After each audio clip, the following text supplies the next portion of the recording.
Determination of E in case of collisions which may be semi-elastic or semi-inelastic, we can determine the value of coefficient of restoration as follows. For example, we are having two balls A and B.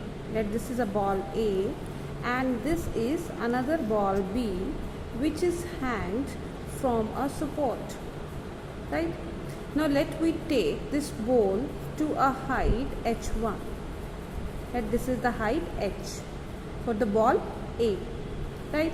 When we make to strike it to ball B, this ball B will go this side and this recoil A ball will recoil back.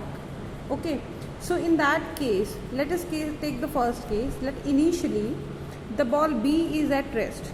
So let u2 is 0 and the velocity, initial velocity of ball A will be calculated as, let this is measured as u1.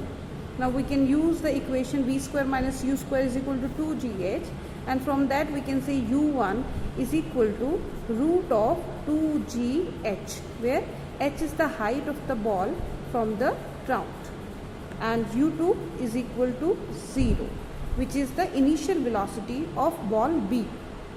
Now when this ball strikes the ball B, suppose it goes to a height h2, right, and it will rebound back due to the collision to a height h1. Now in this case, the final velocity of ball B at this point will be given by v2 is equal to root of 2gh2, h2, right, and the final velocity of ball A which recoil back is given by root of 2gh1. Now we know that coefficient of restitution is given by v2 minus v1 upon u1 minus u2. So putting the values, we'll get 2gh2 minus 2gh1 root upon u1 is root of 2gh minus 0. So this root 2g and 2g will cancel out and we are left with h2 minus h1 root upon root h. Now by knowing the values of h, h1 and h2, we can easily calculate the value of coefficient of restitution.